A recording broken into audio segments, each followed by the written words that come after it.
Hello दोस्तों, चलिए तो शुरू करते हैं।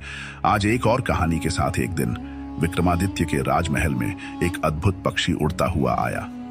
वह पक्षी बहुत ही सुंदर था और उसकी चमचमाती पंखों की आभा से पूरा दरबार जगमगा उठा। पक्षी ने मनुष्य की तरह बोलते हुए कहा, हे महान राजा विक्रमादित्य, मुझे तुमसे मिलने का सौभाग्य प्राप्त हुआ है, लेकिन मैं यहाँ केवल तुम्हारी प्रशंसा के लिए नहीं बल्कि तुम्हारी परीक्षा लेने आया हूं। यदि तुम मेरी 3 कठिन पहेलियां सुलझा सके तो मैं तुम्हें अमूल्य वरदान दूंगा।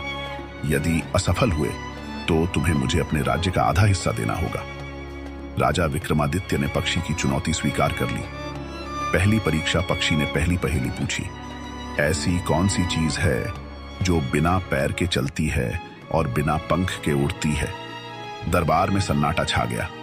मंत्री और दरबारी भी सोच में पड़ गए, लेकिन राजा मुस्कुराए और उत्तर दिया, वह चीज है हवा, जो बिना पैर के चलती है और बिना पंख के उड़ती है। पक्षी ने प्रसन्न होकर कहा, तुमने सही उत्तर दिया राजा, लेकिन अगली परीक्षा और कठिन होगी। दूसरी परीक्षा पक्षी ने दूसरी पहेली पूछी, ऐसा कौन सा खजाना है जिसे खोने पर लोग दुखी होते हैं लेकिन जिसे बांटने पर लोग प्रसन्न होते हैं? इस बार भी दरबारियों के चेहरे पर असमंजस था। राजा ने कुछ क्षण सोचा और उत्तर दिया, ये खजाना जितना बांटा जाए लोगों में उतनी ही खुशी और एकता बढ़ती है। पक्षी ने राजा की बुद्धिमत्ता की सराहना की और कहा, तुमने फिर से सही उत्तर दिया। अब अंतिम परीक्षा तुम्हारे धैर्य और विवेक की होगी।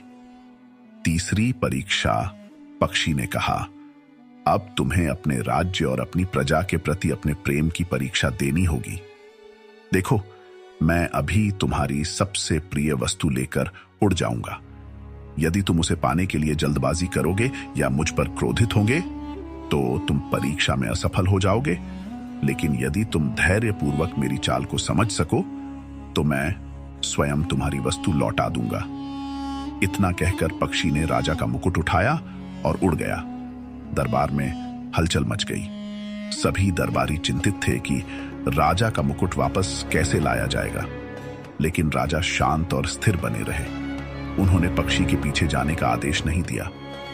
राजा ने कहा, यदि वह मायावी पक्षी सचमुच मेरी परीक्षा लेने आया है तो मैं क्रोधित होकर या जल्दबाजी में अपना धैर्य नहीं खोऊंगा, क्योंकि राजा का असली मुकुट उसकी प्रजा का विश्वास और प्रेम है, न कि सिर पर सजा हुआ ताज।